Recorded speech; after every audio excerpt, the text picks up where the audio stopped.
Welcome to the Wolverine Digest podcast, the best spot for objective and authentic coverage of Michigan athletics. If you want open dialogue, honest opinions, and in-depth coverage of the maize and blue, this is the podcast for you. And now, here's your host, Brandon Brown, joined as always by Chris Breiler.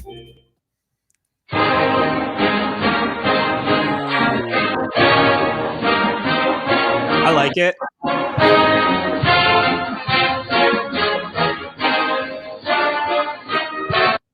All right. I thought that was going to keep playing over the intro music, but I didn't realize that YouTube had like a monopoly on how I didn't put that into the soundboard because I didn't think I needed to.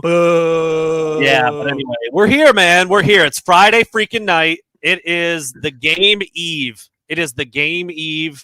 And my family's gone. Chris's family's gone. So if our clothes come off at some point during this podcast, bear with us. We're going to do our best to get through it. Just a couple of bachelors on a Friday night pod. Just living the dream out here, dude. That's really what it is. I'm saying go blue. There you have it. Dude, I mean, the level of excitement, just what we're going to walk into tomorrow, what we're going to see, what we're going to be around, how it's going to go, that's up for debate. There's a lot of different scenarios that seem to be very possible, depending on who you talk to, who you ask, what you think, whether it's with your head or your heart. Chris and I just had a little discussion about that before we got on the pod, and I'm sure it's going to come up as we go through this stuff here. But at the end of the day, the game itself is just incredible. The stakes are as high as they've ever been. It's going to be a lot of fun, and I can't freaking wait to get there tomorrow and just feel it. Feel the electricity in Ann Arbor. Feel the buzz around the stadium. Hopefully not see a lot of red shit walking around out there because we've certainly seen that before. And I'm curious. I'm a little curious to see how that looks tomorrow. I know Michigan's ranked real high and they've got a chance to do it all, but I mean, I've talked to a lot of people and I don't know how confident Michigan fans are after what we've been through, after what we've seen for so many seasons, and kind of feeling like, you know, what this is going to look like tomorrow. I don't know. Let's start right there. What do you think the actual confidence is in the entire fan base and people who follow and cheer for Michigan football? Well, it sounds like there's a lot of people are trying to like convince themselves, you know, there's a lot of rah, rah, rah. And there should be, to your point, there's a lot of excitement around this game. You know, there's an excitement in Ann Arbor that hasn't been felt in quite some time. And I think people are doing their best to enjoy it. And you're right. That's one part of the experience tomorrow. And then the other part of the experience is obviously the game. And we'll see, you know, obviously what the outcome is there. But in terms of like the excitement around the game, man, I can't wait to get down there. I can't wait to just be in that environment and to experience that with everybody. And you're right. You hope you don't see a lot of shitheads walking around rocking red because, you know, it feels like an invasion year in and year out. And it's like, it just, you know, you hate to see it. Yeah. So, yeah, Trepa Coles from the YouTube page. I feel like I'm like my family wasn't here, but like comparing how I felt like going to bed before Thanksgiving or like a big holiday, this is like off the charts compared to that. This is off the charts. I mean, I just can't wait. Chris and I are going to discuss it when we get done with the pod, like what time we're going to get there, what we're going to do, our plan, our approach for the coverage. It doesn't even feel real. Like it feels, it doesn't even feel like it's tomorrow already. Like it's such a big event. We've been talking about it for a year. You know, we went like with COVID, these guys haven't played football in about 2 years. So this is like, it just feels Throw special. A comment up from CJ Frazier. This is where I am. I can't help it, dude. I want to look at this football to football, body to body, and just feel like Michigan's going to freaking win. I can't get there. I'm kind of giving it away a little bit now, but what we're going to talk about, our predictions and what we think might happen. But I'm excited, dude. I'm excited to be there. I would love to see Michigan put a game plan together that has the Buckeyes reeling and has them back on their heels. And we haven't seen that from anybody this year. I mean, I know Oregon got them earlier in the season. CJ Stroud was still kind of figuring it out. He had a big day that day, but their defense really let him down. We're going to hear a little bit more about that here shortly. We have a really, really good, informative, in-depth segment from Brendan Gulick, who covers the Buckeyes over at Buckeye Now. Buckeyes Now. So we'll put that up here in just a few minutes. But first, before we get into that, let's do You're Dumb, You're Smart. Let's hear a little bit of us, a little bit of our back and forth first. Then we'll throw up Brendan. We'll hear what he has to say. And then, actually, you know what? It might be better to hear what he has to say first before we go through my predictions so you can make a better judgment on whether I'm dumb or I'm smart. That's fine. I want to ask the people out there. I've seen a couple of comments come through that maybe there's some audio issues or some crackling. I think it was that person. Just one person. Okay. Yeah. So let it roll. But if you see something like that, don't hesitate to let us know. But yeah, if you want to roll the interview and then we'll get into that stuff after. I think that makes more sense because there's a couple points in my predictions that I think some of the stuff that Brendan talks about, you might want to hear. He just broke down a lot of things in a lot of depth and went into some details that I hadn't heard before about Ohio State, in particular on their defense. So we're going to throw that up now. So tune in here with Brendan Gulick from Buckeyes Now. Lots of great information about what Ohio State brings to the table and why tomorrow's matchup is as difficult as it is. We are now super excited to welcome in our special guest today and trying to figure out how this game is going to look tomorrow. There's a lot of people that have a lot of different opinions, and we're joined by Brendan Gulick of Buckeyes Now, who's been covering Ohio State for about 4 years and one of the most knowledgeable dudes out there, in my opinion. So I'm really happy to have you, Brendan. Thanks for stopping by. Oh, that's awfully nice. Thanks, man. Looking forward to a fun weekend. I mean, we've had some discussions over the last couple of years working for Fan Nation, but last year Michigan and Ohio State didn't play, so we didn't have to do any of this stuff really. So now we're getting a chance to do that. It's worth all the marbles. Ohio State is favored. They obviously have Michigan's number in a massive way over the last 15, 18, 20 years, however you want to look at it. Tomorrow, though, there seems to be some people that think Michigan has a formula. I'm just wondering, what's the narrative around Columbus and around Ohio State for what they feel like tomorrow might look like? I think the narrative for fans is a lot different than the narrative is for the team right now. You know, fans are certainly riding high on the fact that this has been a one-sided series for basically 2 decades, and that, you know, Michigan just hasn't been able to figure out whether it's a tight game or a blowout, you know, how to get past Ohio State. The reality is this should be, I think, a competitive game at times, but I do think Ohio State, and we'll kind of get into predictions and things in a little bit here, but I do think Ohio State is considerably the better team. And I say that for a couple different reasons that we can elaborate on too. The Buckeye defense certainly has become far less of a liability than it was early in the season. You know, the reality is the team takes this game extremely seriously. I don't know of any rivalry in sports where a team takes that rivalry as seriously as Ohio State takes this game. And that's not to denigrate anybody. It's not to you know, point fun or point fingers at any other rivalry. You know, it's a lifestyle in Columbus. And you know, I know Michigan has embraced a lot of that this year, it sounds like, which I hope is going to end up being a good thing for the rivalry. I want the games to be more competitive. I think as an Ohio State fan, you want Michigan to be good. You want this rivalry to be top 5 teams playing each other with a Big Ten championship game on the line. This is good for the sport. But I think Ohio State feels pretty good about where its team is at right now coming into the week. You know, they've obviously got by far the best, most prolific offense in college football this year.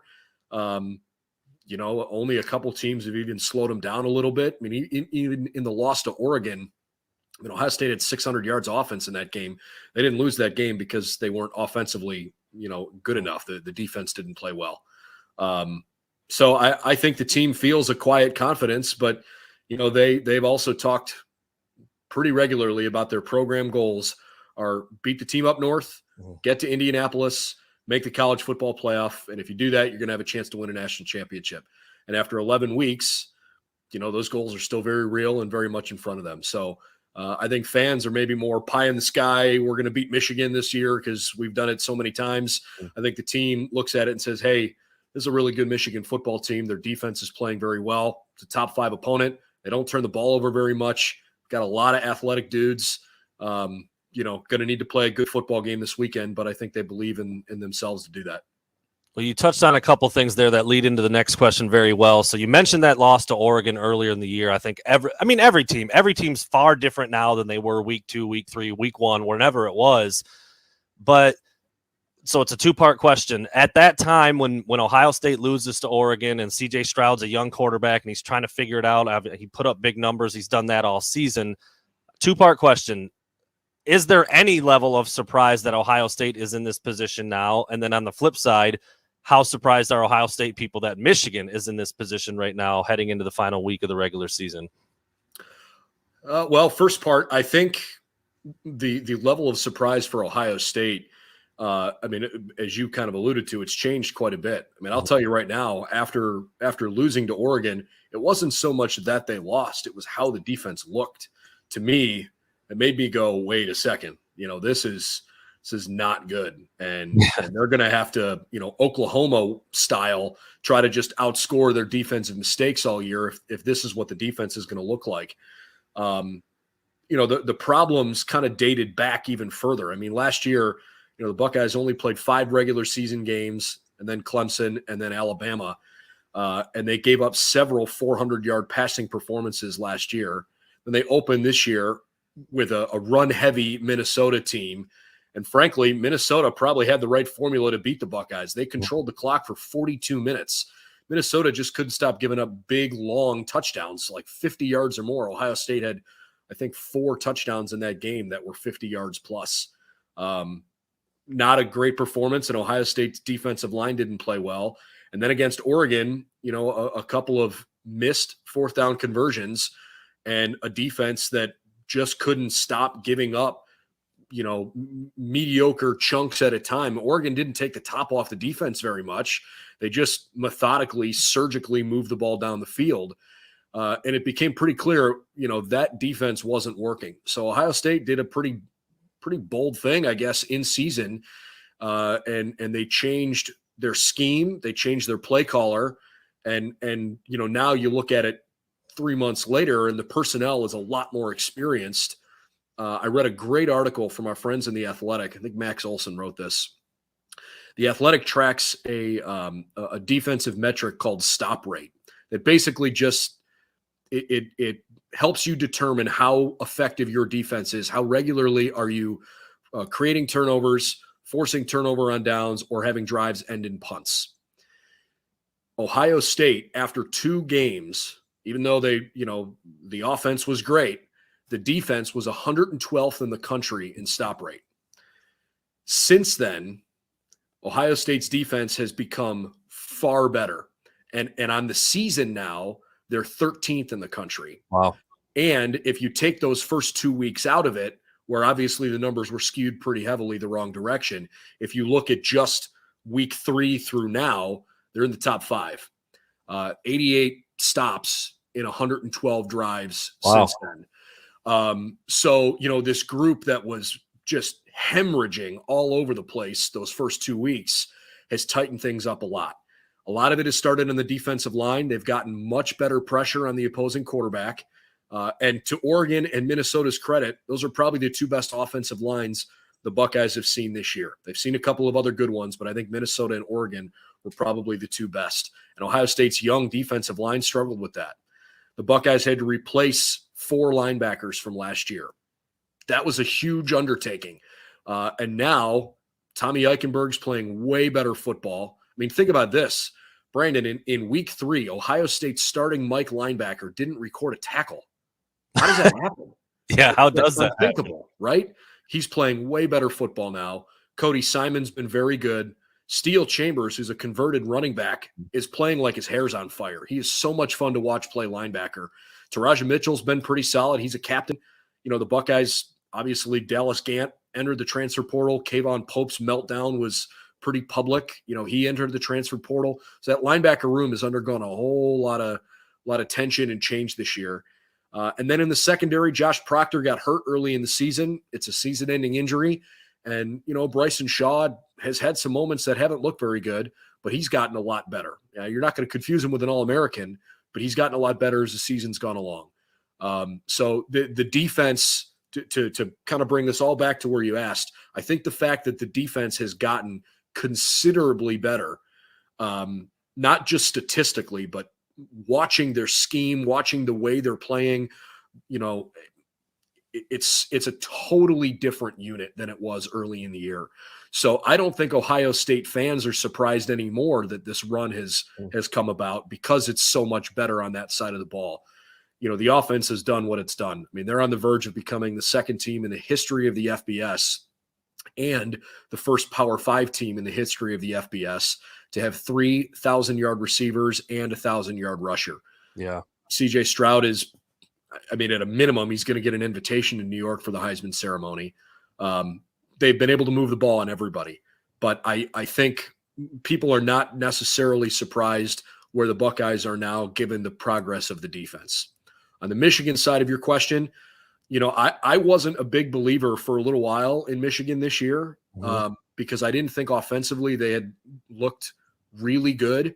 The defense has done its job. I wasn't overly impressed with the win at Wisconsin, but it's proven to be a good win.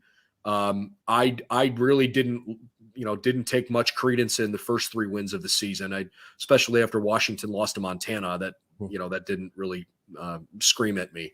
But the win over Penn State was a good win.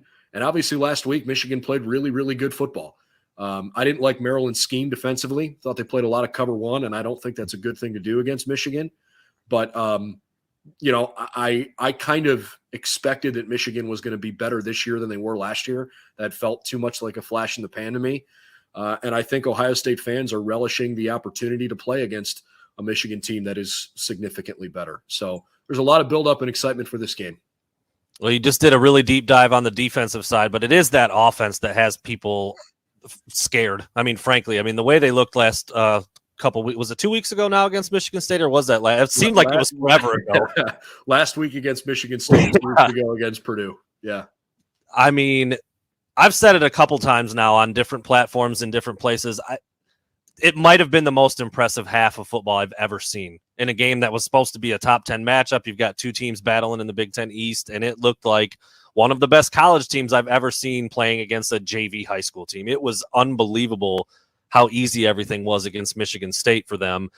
So that's my question. Michigan does have 2 first-round defensive end / linebacker hybrid pass rushers in David Ojabo and Aiden Hutchinson. And a lot of people think that's going to give them a fighting chance to slow down Ohio State's offense. What do you think? Because that offense is nasty. The receivers, as you mentioned, the 3-headed monster, Travion Henderson, barely even had to play last week, and they still did what they did. Can Michigan's pass rush and defense in general keep Ohio State in check? The pass rush has to be where it starts. I do think Aiden Hutchinson's probably the best defensive player in the conference this year. He's having a great season. He's got all the tools. He's tough. And Ojabo hasn't been, in my opinion, great in the run game, but he is very clearly, a very good pass rusher. I don't know if he's elite, but he's very good. If CJ Stroud is going to make mistakes, it's because they're going to have to get him under duress. And so Michigan's ability to slow down Ohio State's offense has to start at the line of scrimmage. If they can't generate pressure on Stroud, it's going to be a long day in Ann Arbor for the Maize and Blue. But if they can speed up his clock, I think there are ways they can try to keep this game close. When you have Division I scholarship athletes, let alone elite scholarship athletes on the outside that have 5 seconds to run a route to get open, most quarterbacks in America are going to eventually get them the ball and move the chains, right? And I think that's where, a lot of people like to talk about the skill players who are clearly having a good year. And Chris Olave and Garrett Wilson are projected first-round NFL picks. And right now, Jackson Smith-Njigba statistically is having the best season of the 3. That's wild. Travion Henderson's a true freshman, but he's second in the country in yards per carry. The Buckeye offense leads the nation in total offense, scoring offense, yards per game, and yards per play. And in the first halves of the last 2 weeks combined against a top 15 Purdue defense and a Michigan State team that everybody said was top 10 in the country, the Buckeyes averaged 10.2 yards per play in the first halves of those 2 games combined. They scored 94 points They had like 900 yards of offense. I mean, the Buckeyes had 500 yards of offense in the first half last week. And it was because there was no pass rush. There was no pressure on Stroud at all. George Karlaftis was completely neutralized when the Buckeyes played against Purdue. I think Hutchinson and Ojabo are better than Karlaftis. I think a lot of people agree with the Hutchinson part of that. I personally, man, I'm just not a big George Karlaftis guy. I think he's fine, but I don't think he is elite the way that he'd been played up. Michigan has to control the line of scrimmage defensively if they're going to have any chance in this game. And Ohio State's offensive line's been pretty darn good this year. So I think it's going to be a good challenge. It's going to be fun to watch, no doubt about it. I'm curious to see how it looks because against Penn State, those two got all over Sean Clifford. I mean, they hit him 20 times, 8 sacks, 5 between Hutchinson and Ojabo alone. And then against Maryland, they didn't get to Tagovailoa at all. So obviously they schemed something, get rid of the ball quick, chip, extra help, whatever it is. So I'm interested to see how Ohio State approaches that. And I have it's kind of a random question. This isn't really a football scheme on the field type of thing. I guess it kind of is depending on how you take the wording. But Jim Harbaugh in his press conference earlier this week said something that made me kind of go like, oh, I don't like that thought. And I took some heat for it. I took a little bit of backlash on Twitter for it. But Jim Harbaugh said that the two most important things in this game are blocking and tackling, and we need to channel Woody and Bo. And I just went, dude, no, it's not 1977, man. Like I understand that blocking and tackling are very, very important in the game of football, but I just feel like that antiquated thought process or approach is kind of why they've been behind Ohio State the way they have been. Your thoughts on a quote like that, and am I overreacting just because I'm damaged from watching Ohio State run up and down the field on Michigan for the last 10 years? I'll keep my comments really brief here. I think Jim Harbaugh says a lot of things that make me go, yeah, well, that's fair. Yeah, that's fair. I expect him to express optimism and confidence in his team. What else is he supposed to say? Sure. I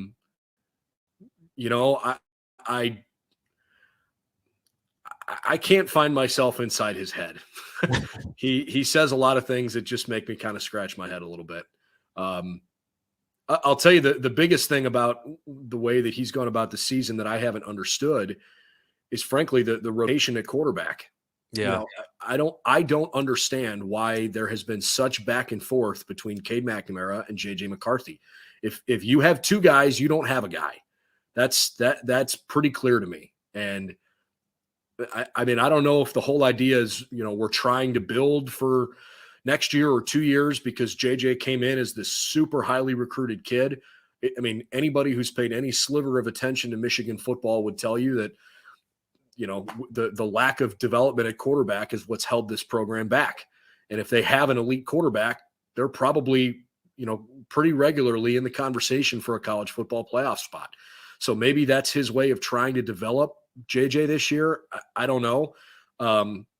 Cade McNamara's had a pretty good season. He's not going to launch the ball down the field with great accuracy too often, but he certainly doesn't turn the ball over. And if you've got a guy that can manage the game well and not give it away, and you balance it with what's proven to be a good rushing attack this year, I don't know, man. If I'm the starting quarterback and I'm in a tight game and I get pulled out for a play or two to put somebody else in, like, I guess maybe it's just me, but I don't know if that would sit well with me. Mm-hmm. It's just a weird dynamic. So I don't know. I wish him well.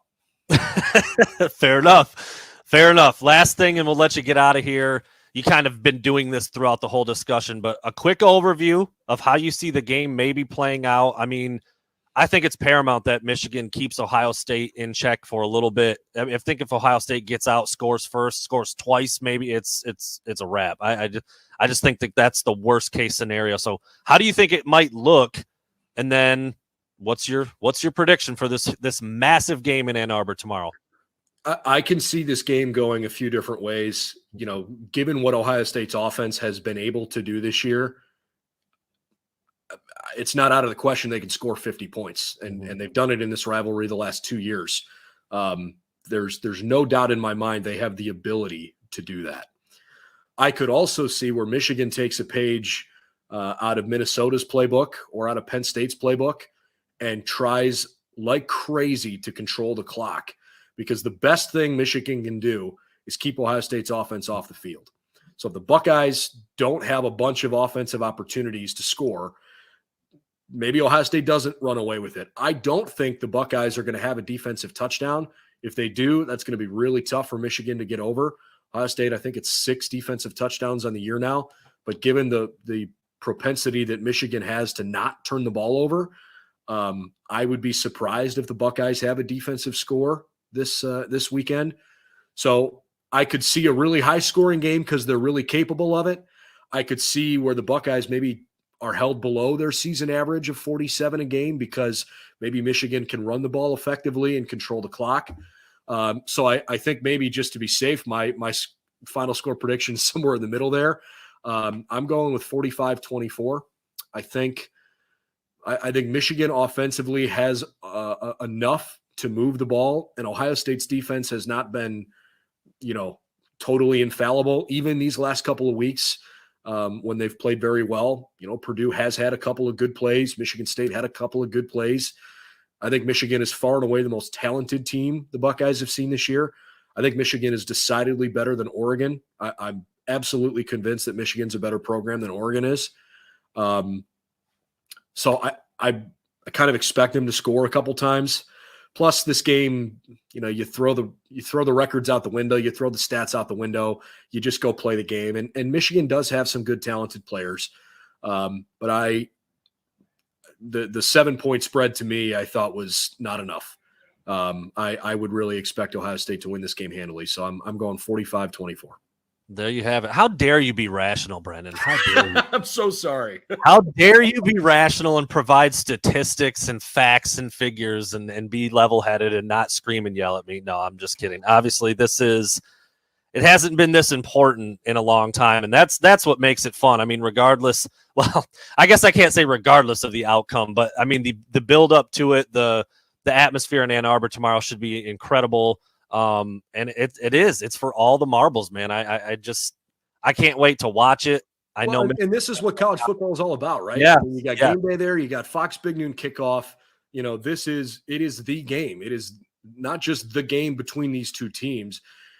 People in all parts of the country, know and want to watch this game. You think about where this rivalry was 30 years ago, and it was so heavily skewed toward kids that grew up in Michigan and kids that grew up in Ohio.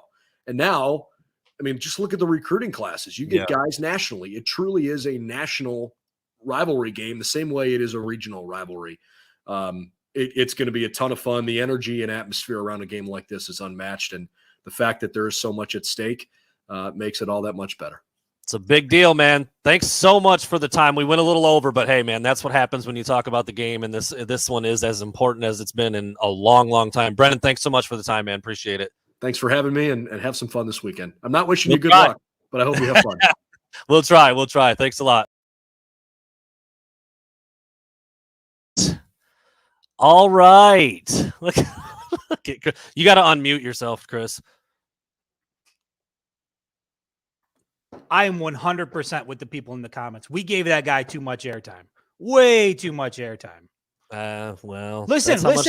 He knows. Year. He knows his stuff. I'm not going to take that away from him, but that was a little much for me, man. Just a little much for me. You're funny still, man. You're back on. Hey. Look, James Corum, he understands too much. I hear it. I see it. I hear it. Look. The reason why I find it funny is because these are the same kind of reactions I get when I approach things like with a level head and I provide stats. Listen, I get the level head stuff. I get the level head stuff, but this guy clearly, I don't know. I didn't like the cut of it. Look, knowledgeable, knows what he's talking about, but maybe it's just the fact that he's a Buckeye. Maybe it's the eve of the game. I didn't like it. I didn't care for it. I'm glad it's over. Well, you're not going to like me very much for the rest of the way then, I don't think. I'll put it like that.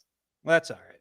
Well, we'll see. We'll see how it goes. All right. Well, we're going to give you a shot right now to call me dumb and to call me smart a couple of times. I'm going to make up for it. I'm going to make up for it, ladies and gentlemen. I've got some opportunity here to make up for it. Oh, I forgot to type them out on my screen. I have them on the here. I'll pull it up on my phone. Look, man, it might not be easy to hear, but I saw the comments coming through like, he's a slap. Oh, this guy. Dude, 15 out of 16. They win by 20 points every year. I mean, like, what are you doing? We know. What are you doing? We know. But we know that. He's earned the right to be arrogant, but just because he's earned that doesn't mean I have to like it. Well, I guess that's where I'm at. I don't see anybody just using facts and figures and historical relevant evidence and just explaining it as being arrogant. Well, I mean, I don't know, man. We'll see. I mean, we're going to get into our predictions and some of the things that we think. And we'll agree to disagree. He gave some good insight into that Ohio State defense. The thing that I really took away from that was what? Yeah, this is it. This is the point right here. Cody's got it exactly. Every fan base sounds the same way. Like, right. we're going to kick Ohio State's ass tomorrow. Like, why? Why do you say that? Hey, listen, I did find one statistic interesting that he gave. It was what? They've got 88 stops out of the last 112 drives. I thought that was pretty impressive from a defensive standpoint, given the fact that we know Michigan's going to have to move the ball. So that stuck out. I'm not saying anything he did was wrong. I just think we could have condensed it down maybe like 10 minutes and told him to speed it the hell up here. We've had every person get you out 15 to 20 minutes. I understand, but we should shorten it for this week. They don't deserve guys, the airtime. Don't do the middle school thing. If you can listen to another person talk about them getting their ass beat by 20 minutes, you can do the other thing. No. See, I've drawn the line. You gotta be in here longer. 10 minutes max for a Buckeye on this show. 10 minutes max, and that's stretching it. All right. I'm smarter. I'm dumb. I'm smarter. I'm dumb. I think. Let me guess. Let me see. Given Chris's tone and approach tonight, let me see what I'm going to get here. I don't even need him to do this segment. Number 1, Blake Corum's going to score a touchdown this week, man. If he's in, yeah, absolutely. I mean, I think the guy's going to be lathered up to be back in the game. I think he's going to be ready to play. Obviously, last week he looked like he was moving around pregame. That he's got some of his movement back. So I think it's a smart call. Assuming he's able to play, I think he'll find his way into the end zone. He's super explosive, and in Big Ten play, he's been held back a little bit, and he is due for a big game. And if there's any time to have a big game, this Saturday is the time to do it. So smart call on your part, Brandon. I mean, he's going to be fresh. Obviously, he hasn't played in a couple of weeks. He's going to be amped up. I mean, he hasn't played in this game at all. There you go, Sharon Corum. Look at this. Yes, he is. He is ready. Well, that's confirmation. Go. Confirmation. Yeah, there we confirmation right there. That get that man the damn ball. Get him the ball. We don't get definitive answers from Harbaugh or the staff, but when you see him last week, he's in full uniform. He's ready to roll, but it was Maryland and they won by 40. It seemed like a given that he would be ready to play this week. So there you go. But I think that's to what we've talked about throughout this week, to what Brendan just said. They want to take as much time off the clock as they can and keep Ohio State's offense on the sidelines. And you do that by running the ball effectively.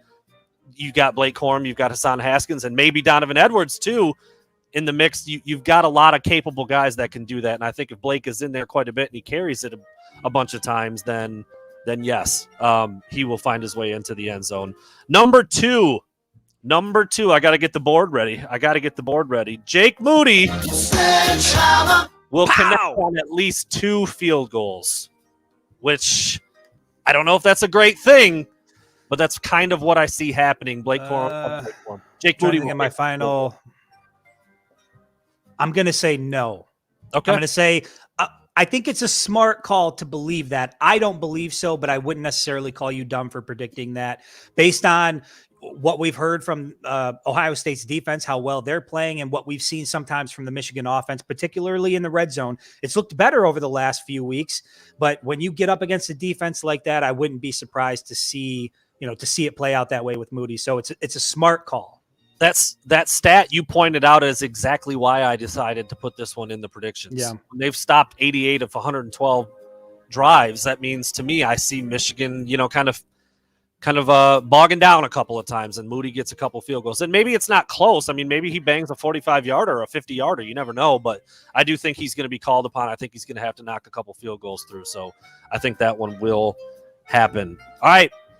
Michigan will pick off C.J. Stroud at least one time. Michigan will intercept C.J. Stroud once at least. That is a smart call, Brandon. That's a smart call because you know what's going to happen tomorrow? C.J. Stroud is going to be put on his ass. He's going to be forced to get out of the pocket. He's going to make some bad decisions. He's going to turn the ball over. That is a smart call. I do think that Aiden Hutchinson and David Ojabo are going to affect the game in a way that he has not seen before. I don't know if that means a bunch of sacks because they're good. They're good players on Ohio State's roster. They're smart players. The coaches are smart. They're not going to let them sit back there and get teed off on. But I think they're going to get to him. I think they're going to move him around. I think they're going to have him operating uncomfortably, and I think that could lead to. I mean, dude, the kid's still just a redshirt freshman. He's played so well this year, but he's never played. He's never started in this game. Did he play? No, he hasn't even played in the game. No, this is only his second year there. So he's never been to the big house. He's never seen a crowd this big. He's never felt this kind of energy. And he certainly hasn't seen two ends like Ojabo and Hutchinson. Two top 10 picks, potentially? I think he's going to get rattled a little bit. I still think he's going to have a successful day because they're just good, man. He's just got incredible weapons to work with. Well, but the key is what I think your guest said is you can't let him sit back there and have 5 to 10 seconds to work with. You've got to get to him. You got to throw him off his rhythm. Absolutely. And that leads into my next one. I do think that CJ Stroud is going to throw for 350. Yeah. I don't know. What's he averaging? That's what he's averaging. Yep. It's gonna be close. I think regardless, I don't think Michigan's gonna be able to prevent the Buckeyes from throwing the ball down the field. They're just gonna have to make enough stops to get the job done. I still think he's gonna move the ball as long as they can keep him out of the end zone. I think it'll spell good things. Again, though, I don't think it's a dumb call. You know, if it's is that the last one? Is that the last? No, there's one more. There's one more. All right. If it's super, super freaking cold and it is snowing and blowing around a little bit, maybe not. Maybe not. Sub 30s, windy, some flurries. I think if it's just cold, I don't think that affects players that much. Not 30. If we're talking -10 and it's 7 o'clock p.m. kickoff and it's below 0, that's a little different animal. But 30 degrees, I don't think that's going to affect that much. I think he's going to, like you just said, I think the weapons are just too good. They're not going to be stopped. Michigan just has to keep them in check as best they can. Right. And I think that's hard to do. They've got a ton of talent on the offensive side of the ball. And, well, I know what you're going to say on this one. I think Ohio State is going to cover the spread. I think that 7-point number dude, Vegas doesn't screw up. So I am very, very curious as to why that number is what it is. But I think Ohio State's going to cover that number. You know why? It's because they understand there's something special happening in Michigan right now. They understand that there's an aura around the big house right now. This year is going to be different. That is a stupid call. Not only will Ohio State not cover, it's Michigan all day. We have paid our dues. They have paid their dues. It's time. It's time. Sorry to destroy the narrative for you, Brandon. I know you wanted it to play out the other way. It's not about a want. It is all about a. You know what? Because Madeline is right. Yes, I am classic Michigan fan. Look, this is my first year covering the team in an official capacity. I know. I am not ready to be jaded just yet. I keep telling Chris, give it time. Give it some time. Listen, hey, look at. I know I'm not the only one feeling it. I know I'm not the only one feeling it. There's something out there. You can feel it in the air. Shit clings to the air. Well, and Chris, as we fade the music out from that segment that we just finished up, I want you to talk a little bit about, because I just saw somebody bring this up, Darren May right there. I hope the refs do their jobs. And we've seen some people on social media already. I'll let you take the floor here. Some of the stuff you've seen on social media and some of these narratives that people are putting out there on Friday night already, you're like, what the hell? What are we doing? I think anybody listening to the show will understand I'm hyped up for the game. I am 100% all in for the Wolverines. I'm supporting it. But I do see this sort of narrative building on social media that's bugging the hell out of me. Wait, hold on. I'm going to exit out, come back in. Let me exit out, come back in. I'm getting the echo. Cover for me. I'll be right back. I'm going to talk about this while you're out of here. Ben, you couldn't be more wrong. I think what I think about Jim Harbaugh because of what he's done, not because I don't like the guy. I'll never understand this thought that I literally want like Jim Harbaugh to do badly, or I want Michigan to do badly. It's just based on what I've been covering and watching for 8 years. All right. That's all it is. It's nothing else. It's not personal. It's not emotional. It just is what it is, man. I mean, people want to say that and they want to think that. That's what I get for it's what I talked about at the beginning. I say the same kinds of things and people call me those names like they just were to Brennan because he's like, Ohio State has the best offense in football. People are like, slap dick. I'm like, he literally just stated a fact. Like it was there was a sense coming from there. He was oozing it. Look, he was oozing. All right, here we'll get back to. All right, so here's what I was saying and what you had asked me earlier, that there's this narrative that's starting to grow on social media that bothers me a little bit, and clearly I'm not.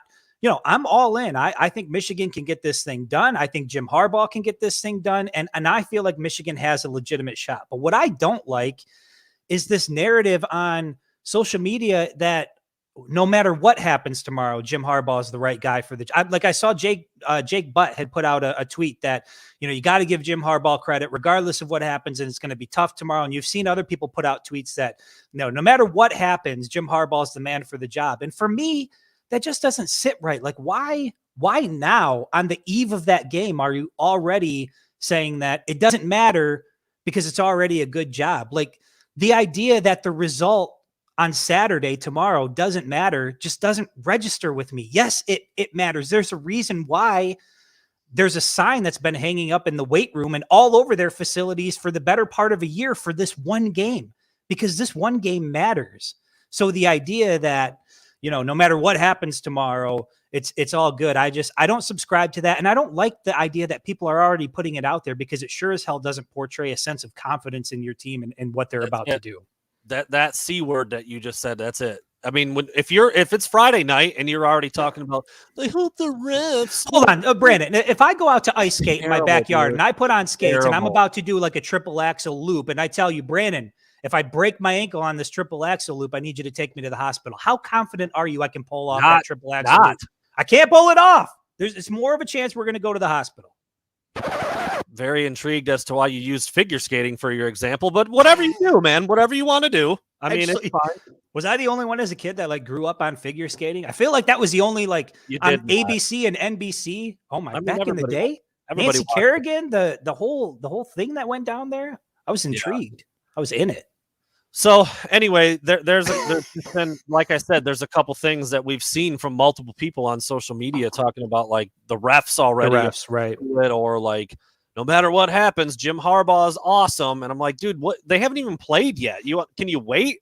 Can you wait to slurp his balls before the thing actually happens? I don't get that approach. Whether they win or lose, I don't really get that approach. Why you're putting that out there tonight? That's strange. Yeah, the whole this whole idea of like there's this I don't know if it's a conspiracy or if it's legit. I haven't even looked into it because I don't care. But the fact that the guy from the 2016 who called the spot is the same ref that's going to be there in Ann Arbor, and they're sort of making it a big deal. I don't know. I don't care. I mean, it's not going to come down to the referees. I want Michigan to win just as much as anybody, but I don't think it's going to come down to officials tomorrow.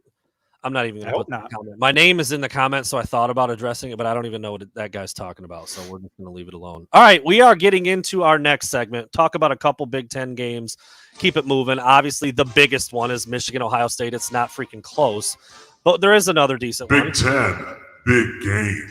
Chris Breiler, Penn State at Michigan State at 3:30. Ooh, and the Nittany Lions The Nittany Lions are favored by 3.5 in East Lansing. What do you think about that? I can see that.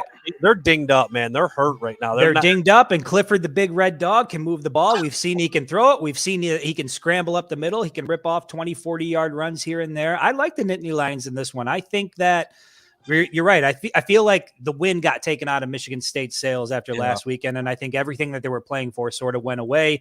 Penn State's going to come in, motivate. Franklin just got his new contract. It's sunny blue skies out there in Happy Valley. I think they come in highly motivated. I'm not surprised to see them favored. Just $200 million on the sidelines of that one. And I was going to say, it's not like Mel Tucker doesn't have his own motivations. That's what I'm saying. 90 million or so on either sideline in that one. So that's pretty crazy. But yeah, Michigan State, they're hurt, man. That's the facts are that's not a super talented roster. And when you take out a handful of those talented guys, both of their top receivers are out. I think their left tackle is still out. Kravaris Crouch, I believe, is out. They're just banged up. And yeah, you get absolutely demoralized like you did last weekend. That's going to take a little wind out of your sails. So I do think Penn State probably goes in there and covers that one minus 3.5. Dude, I will say before you move on to the next one, I do want to say it was really nice to see. I'm not a big fan of them. I obviously don't like Michigan State, but to see Mel Tucker, African-American head coach, secure a contract like that, you just absolutely love to see it. It's a really big deal, and it continues to pave the way for other coaches to do the same thing. So even though I hate him, I'm happy to see it. You hate him by association, but that's all it is. By all accounts, he seems like a good freaking dude. Like the players like him. He recruits well. It's cool, man. Good for him. He's earned it this year. Obviously, that game last week, I wonder if the donors and people were like, well, can we take a little bit off the top? Did we say 95 million? Yeah. So anyway, that's really cool though for him. And I mean, shoot, man, you like when your rivals are, they're like Brendan said, when they're good and the games are good and you feel like you got a big deal. And I hated Mark D'Antonio, but I loved what he did for that program and what it did for the rivalry. That's it right there, Darren. It's fun to beat them when they're good. Yes. He legit hated Michigan, and you could sense that as a Michigan fan. And I legit hate Michigan State, and it felt right. You want that. Are you Big 10, big lane. Oh, no. Northwestern at Illinois, baby. Oof. Noon kick? What time are they kicking? 3:30. It doesn't matter. Nobody cares. Yeah, snoozer. Before I even say it, Northwestern at Illinois, what do you think the line is in that one? I have no idea. No idea. You mean over under total points? Who's the favorite and by what mark? Northwestern by 4.5. Illinois by 6.5. Congratulations. Nobody cares. Nobody cares. That's why I wanted to ask, because I wanted to see if you could even get close to it. Because I saw the matchup. I started typing it out. I'm like, Illinois by 6.5. I guess because they're at home. It's like, I don't know, man. That's a tough one. It's dookie. More power. There's no, nothing matters, right? Neither one of them are going to do anything. More power to the media markets covering that one, because that is rough. Anyway, that's it, man. That's all we got for the Big Ten slate. All right. We'll obviously get into a bigger game here at the end. We got over-unders, and we're going to talk about the one other big-time ranked matchup, and then we'll finish out with our prediction stuff. You ready to get it? I am ready, sir. You want to go first, or you want me to? Burning question up. Kick it off. You know what, dude? I fudged it right across. I just kept it from last week because I really am curious to see what we see.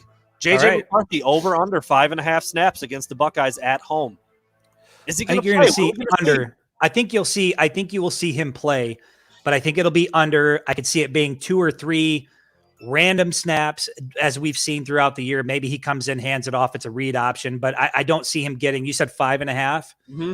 I think the way the game is going to go, I just think they're going to need Cade McNamara in there. Ball security is going to be the name of the game. Obviously, you risk a little bit of that when you bring JJ in just because he wants to make plays. So I'll go under. I think it's going to be under 2, and I think that because I just think back to what they did against Penn State. Tight game. It was on the road, but this is obviously the best team that Michigan's going to play. And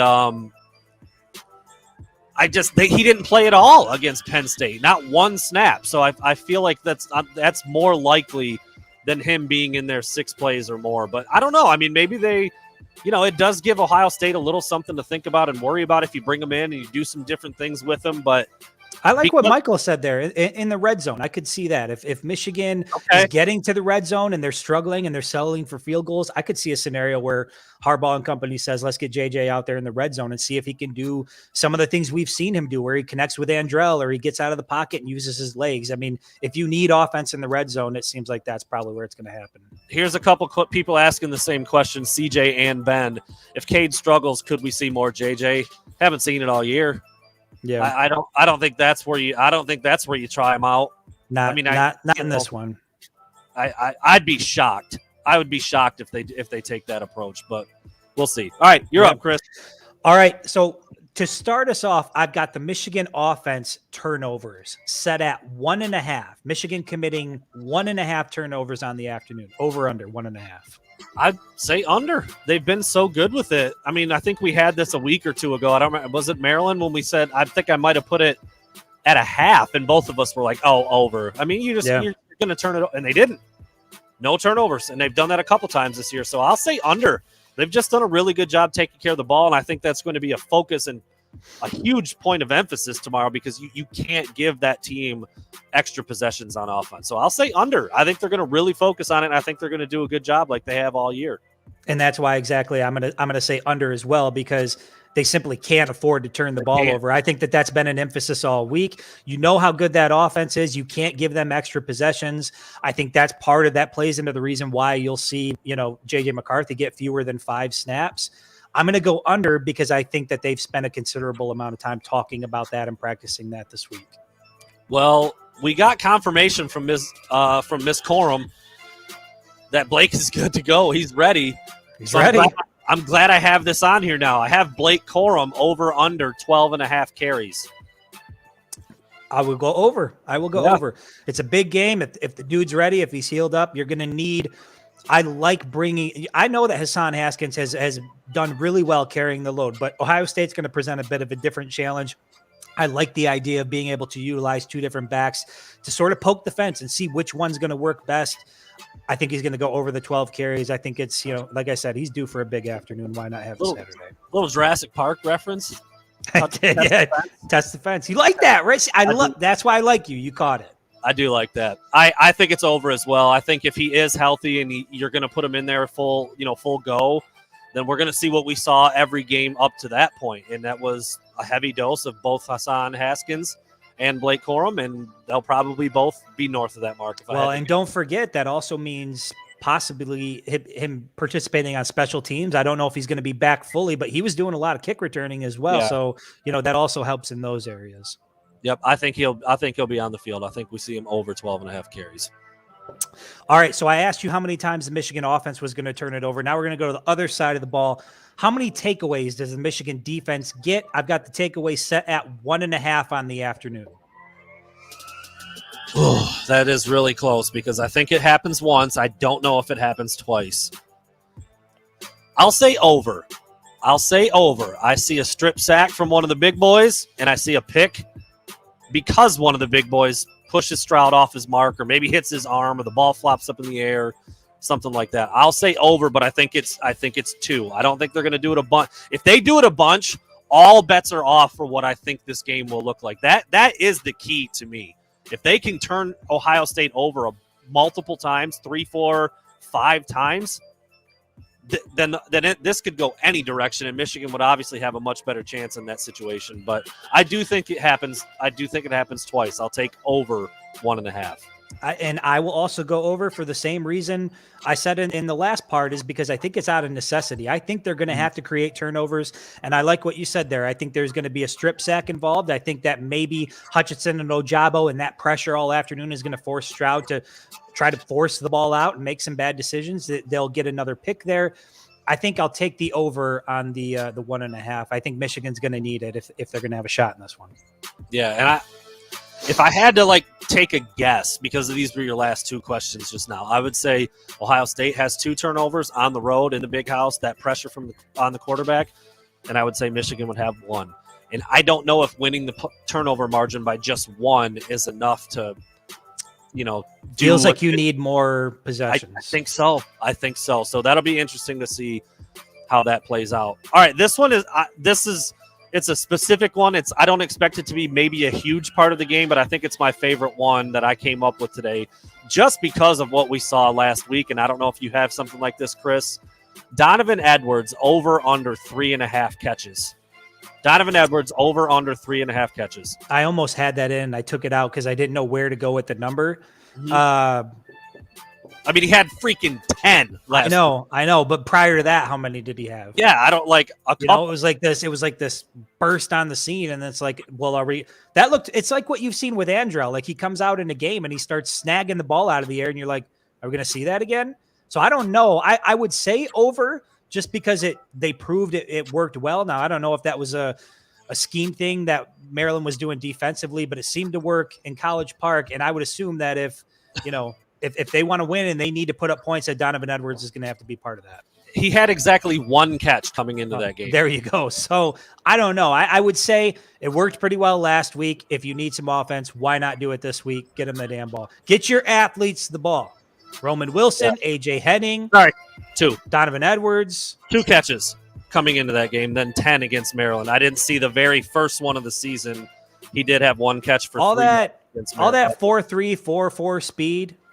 Give him the ball. Let him play on Saturday. Let him play with the other athletes on Saturday. Let those boys work. That's why they came to Ann Arbor.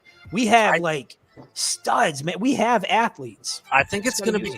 I think it's going to be under. I think if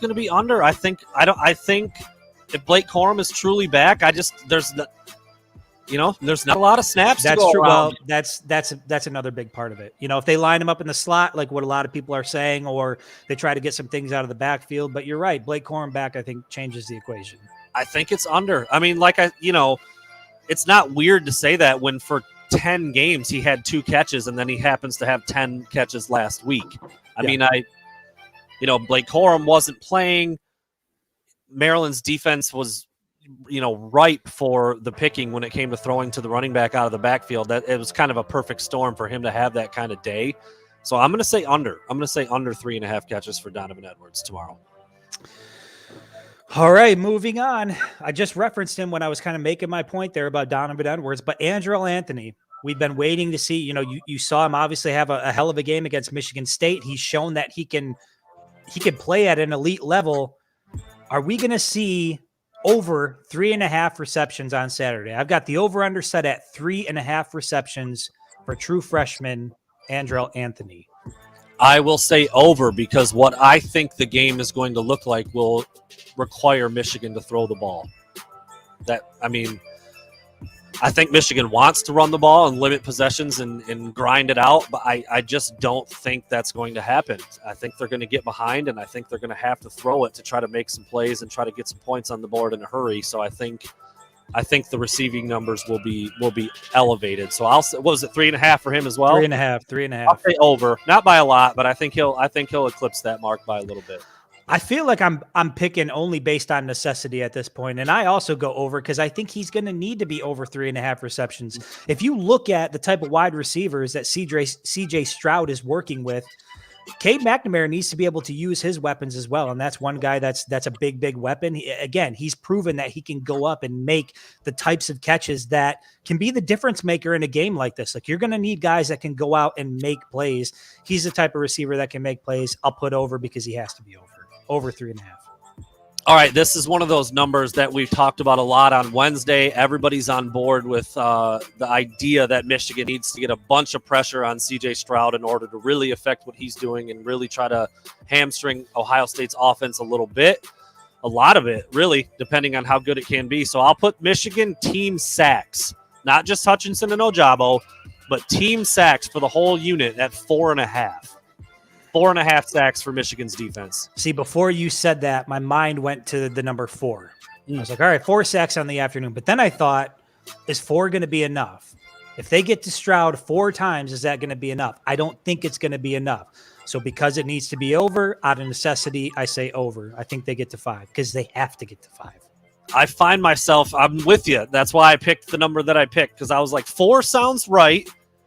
5 sounds like a lot. So that's where you put your number, and that's how you get good discussion.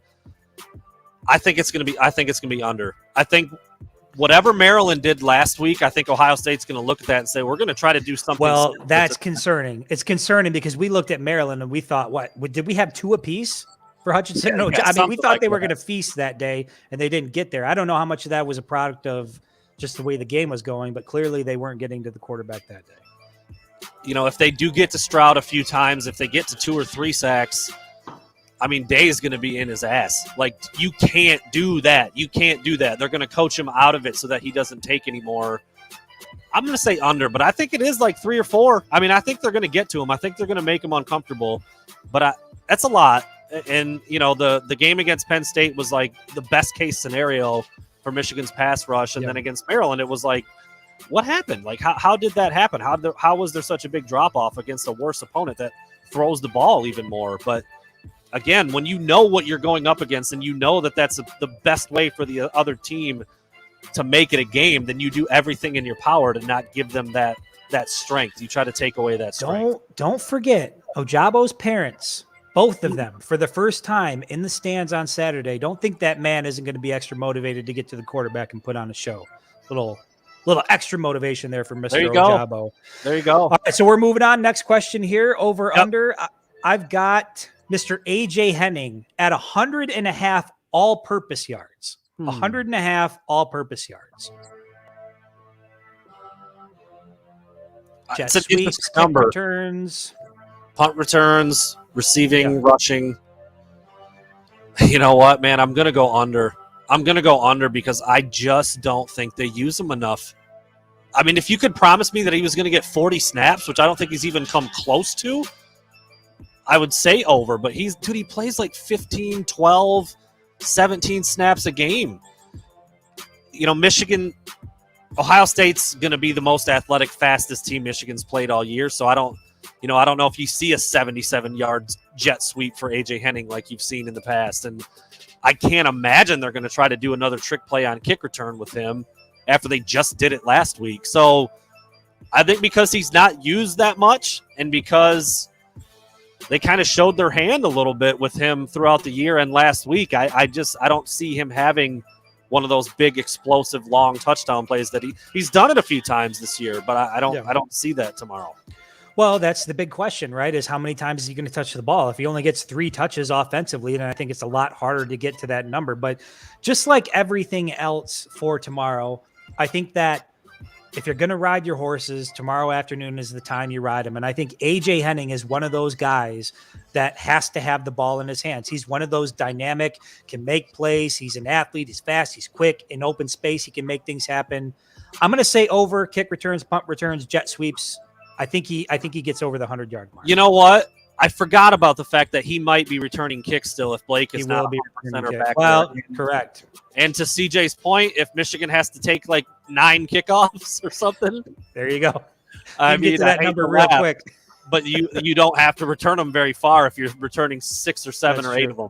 16 kick returns. I forgot about the kick return thing because I was thinking like, okay, he does punts, he does receiving, he does rushing, but with Blake Corum out, he's been back there. We haven't seen him much because, I mean, Maryland didn't score but one time, and then obviously they, the one return he did have, he took it back for a touchdown. I'll stick with what I said. I still agree with my original analysis is that he doesn't play enough, and I wrote an article back week 2 or 3. AJ Henning needs to play more, and he just really hasn't played that much all season. His snap count number is not very high, so I'll stick with the under. Yeah, and I'll stick with the over again out of necessity. I think he needs to play a part in what they're trying to do tomorrow. All right, my last one, Chris, and this is, I guess, kind of where the game comes down to how successful Ohio State is going to be on offense. CJ Stroud over under 2.5 touchdown passes. Wow, that was my last question. That's Except the same one? I've got it set at. Can you see it? Where I'm set at? Hold on here. You had it at 3.5. Okay, 3.5. All right, so I'm guessing you'd go over to the 2.5 number. I would go over the 2. I think he's going to get to 3. That's the number I think he's going to get to. I think if he gets over 3, if he gets to 4, I just don't see how Michigan wins that game if you're letting them throw 4 touchdown passes. So I think the number's 3. I'll put over at 2.5, but I would put under at 3.5. I'm gonna go over as well. I think it is 3, but I think Michigan's going to do everything they can to keep the passing game in check, and then you got to try to deal with Travion Henderson, and I think he's going to score tomorrow as well. I just think. I mean, are we talking 3 passing, 3 rushing? Is that what we think we're going to get out of this? Out of the Buckeyes, there 6 total touchdowns on the afternoon. Well, we're going to find out in just a minute. I don't know that the Michigan offense can. I don't know that they can get there. We're going to find out just a minute what my number is, and we'll answer and come back to that question. So there you have it for our over-unders. That's your last one, right? Since we had the same one. That was it. Over-unders in the book. We finish up with place your bets, and then obviously that leads us into our discussion and our picks for this Michigan game. Here we go. And there's only one other ranked matchup, and I wanted to leave it there because that gives us a lot of time to spend on Michigan, Ohio State for our predictions and what we think. And we're already over an hour, so we need to start wrapping this up here. But the only other ranked game this weekend right now is number 10 Oklahoma at number 7 Oklahoma State. Bedlam. That's the only other ranked game this weekend? Wow. That is it, man. Number 10 Oklahoma at number 7 Oklahoma State. Oklahoma State is -4.5. Oklahoma State is the home favorite against the Sooners by 4.5 points. It's a night game, 7:30 kickoff in Stillwater. Who you got, Chris? I got OK State. Yeah. Guns blazing, nighttime, 7:30, right? You said 7:30 kick. 7:30 on the road. Yeah, I got Oklahoma State in this one. That's a tough place to play. They're a good team, and obviously I haven't followed Oklahoma quite a bit. I know they've had some turnover at the quarterback position. Defensively, they tend to struggle a lot. Don't like them on the road. Not at night. You know what's crazy about like every single thing I think about and I think I know about Oklahoma State is like not how they are this year. They play defense. They do. Okay. They're not. Every time I think Oklahoma State, I just think Gundy's mullet, and they're just winging it all over the field, and that's not what they do this year. They run the ball and they play defense, and I think because of that, they might blow that spread out of the water. Does he still have the mullet though? Oh yeah. Still has that thing? He's reined it in a little bit, but how it's the still hell has there. nobody had? How has there not been an intervention yet? Has somebody sat down with him and said, "You got to stop this"? I think after like 8 years, people are just like, who cares? Like, it was kind of a novelty. The novelty is done and gone now, and now he's just a guy with a mullet. But there's only one worse thing than a novelty mullet. It's a serious real mullet. Yes, it's like a legit serious mullet. Business in the front, party in the back, bro. All right, here we go. Last but certainly not least, the only other matchup in the top 25 is the only game that matters. Dude. Number 2, Ohio State at number 5, Michigan. Noon kickoff. The Buckeyes are favored by 7. I know where you're going to go because I saw your write-up that you sent me a little bit ago. We will have that article completed and finished here as soon as we're done with this podcast, where myself, Chris, Josh, and Jacob are two interns who are awesome this year. Students at Michigan, both write for the Daily. I'm interested to see what they have to say as young 20-year-old students at the University of Michigan. Go ahead, Chris. The floor is yours. If you need to change your pants first or you want to wait till you're done, that's up to you. But I would like to hear what you have to say. He takes a big gulp of the adult beverage ahead of this. Well, and I said this in the write-up, but I told myself after the Michigan State game, I even said it on this podcast, that never again would I pick the Wolverines when my gut was telling me, don't pick the Wolverines. When every fiber of my being was saying, don't do it, because you know how this plays out. I told myself I wasn't going to go there again, and I lied to myself. Yes. I have given my whole heart to Jim Harbaugh and the Michigan. Well, go ahead. Let me pause. It takes 4 seasons for that to go away. I'm just going to tell you. It might. That's what it took for me. I used to do the same shit every day. Every time, dude. As of now, I have given my whole heart to Jim Harbaugh and the Michigan Wolverines. I believe in this team. I believe there's something special. I love the leadership of Aiden Hutchinson, of guys like Blake Corum. I think the locker room's different. I think the mentality's different. I think the chemistry's different. I think the mental makeup is different. I love everything about this team. Here's how I see it playing out. First series, CJ Stroud gets put on his ass. The big house is rocking, and the Buckeyes never recover. I got Michigan 27-23. The Wolverines. Wow. And a celebration in Ann Arbor unlike any other. I might get nude in Ann Arbor. If anybody's going to be partying after the game, look for the naked, slightly overweight guy, bearded guy. That's me. I'll be wearing the winged helmet hat still, probably. Sex addiction or something? That's all Wolverines. This is 27-23. This is episode number 83, I think, for us since I started counting them. Maybe. I think we're batting like 500 for mentioning you being naked.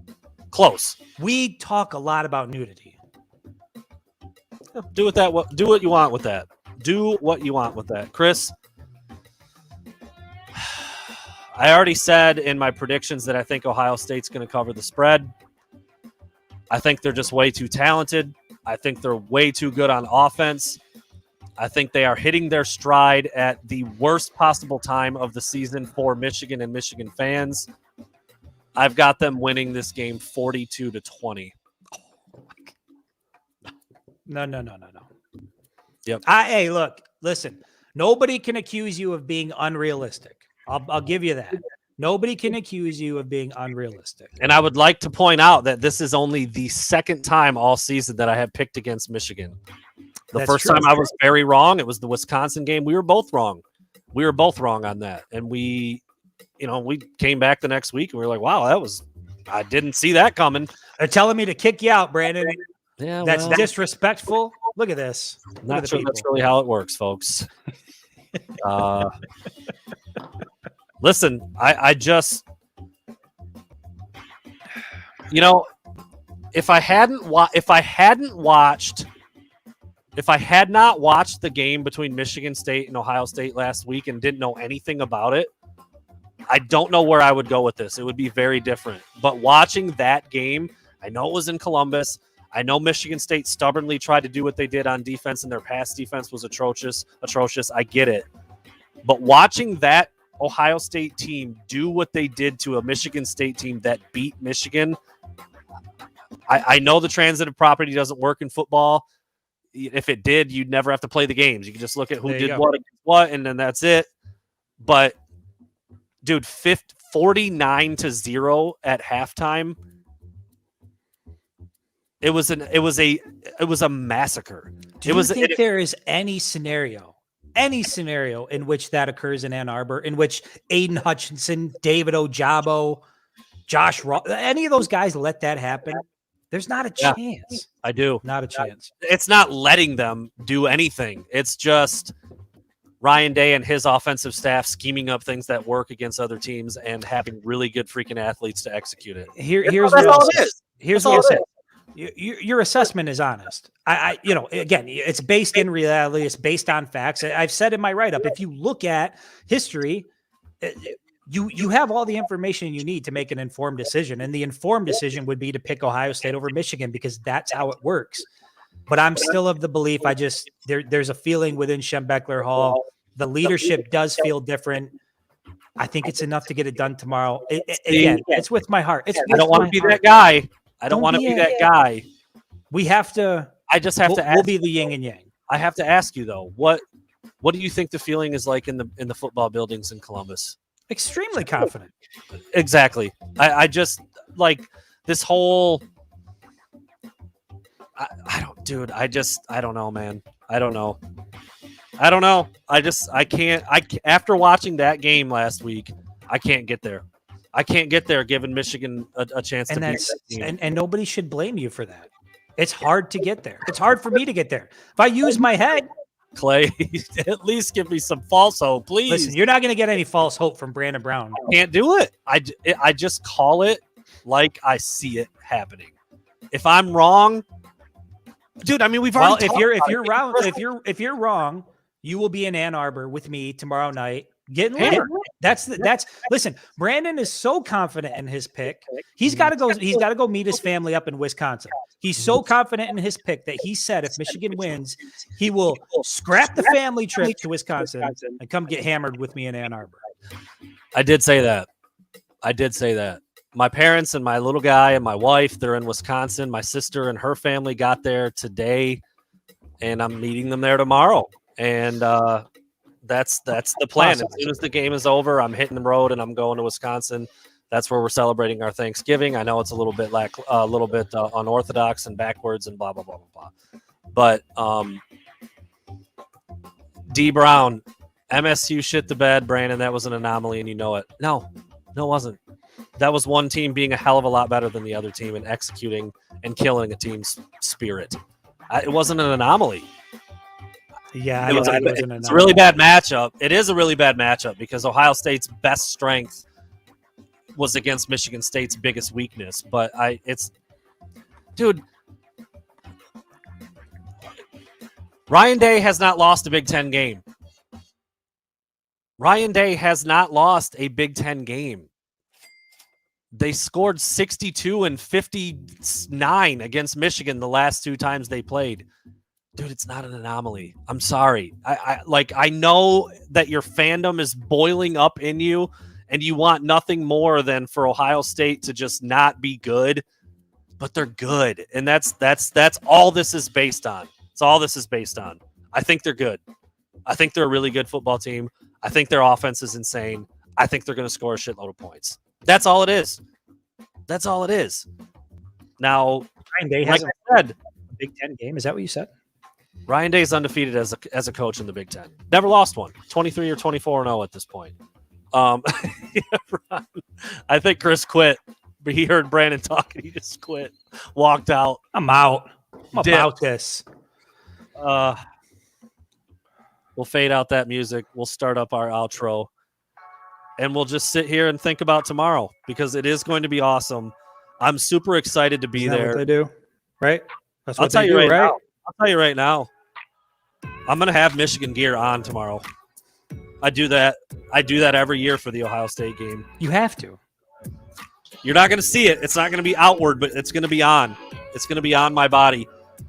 And I know what I'll want to happen, but Chris, 4 seasons. This bad boy starts to outweigh this bad boy. I know, but see, that's why you need me to keep you from falling off the deep end. Maybe I'm throwing you a lifeline, Brandon. Just take the raft. Come with me. Just remember. Over here. I'm not sure what that hand gesture was. Please don't ever do that again. That's pulling the rope. Doing something. That is doing something. This will be on hand tomorrow. I anticipate on drinking it. Okay. Just remember who adamantly did this move and said, "To the moon." Well, yeah, but you're talking loss. I'm not there. Okay. I'm in win. I'm in win mode. Okay. I can't even get my mind around a loss. Dude, I will will this team to victory with my fandom. Don't say that, dude. You just became one of the people that you talk shit about. That's why I said it. That's why I said it. And I will demand credit after the fact. You guys like the shirt? Brandon with a new shirt today. I don't know about Look new. at that. The gray and white stripe? Yeah, I'm trying to do my thing out here. It's gangster. American Eagle? I think it's Gap. This fucking guy. There you have it. There you have What it. a show. Wow. I'm excited, Ohio man. State Eve, man. I can't wait. We will be there tomorrow. Oh, actually, let me start the outro music one more time because let's get a little bit of a feedback real quick from the loyal viewers. So Chris and I have talked that after the game tomorrow, regardless of a win or a loss, we will probably both go to Jim Harbaugh's press conference, which we haven't been doing this year because they play them in the press box. We can get the transcripts afterwards. Yeah, it's kind of nice to be in the room and get some of the video and stuff, but we've been able to create content without having to go to the pressers. Instead, we get a story or two put up. We do our live stream right after the game. We have a little 10, 15-minute discussion. Tomorrow, regardless of the outcome, we are going to the press conference. Right, Kristen? We decided to move.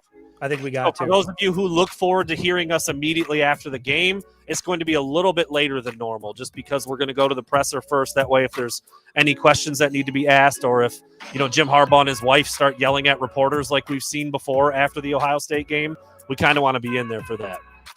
And then after that's over, we'll post up and set up somewhere, and we will come to you live, probably still within the hour. But it does take a little bit of time to get down there. Jim Harbaugh comes out, the players come out, so it's going to be a little later. So just stick with us. We're not skipping it. Yeah, we're not skipping it. We're just shifting it a little bit. So just wanted to put that out there. Oh yes, Michael, his wife had some issues and some words to say to a reporter before, which whatever. I'll answer your questions, not your insults. Jim, you just got beat by 30. Do you want to talk about it, or do you not? Come on. And his wife got mad at the question, too. It was wild. It's interesting. Jordan Strack was the young man's name. He's a reporter in Toledo. I thought his question was on point. Harbaugh did not like it. Didn't like it. There you have it. 2 outro musics, dude. That's over 2 minutes long because we just had so much to get through. We'll be back tomorrow afternoon. Blue. Go there blue. You go. You know what Chris is saying. I'm just going to start by saying go blue. Go blue.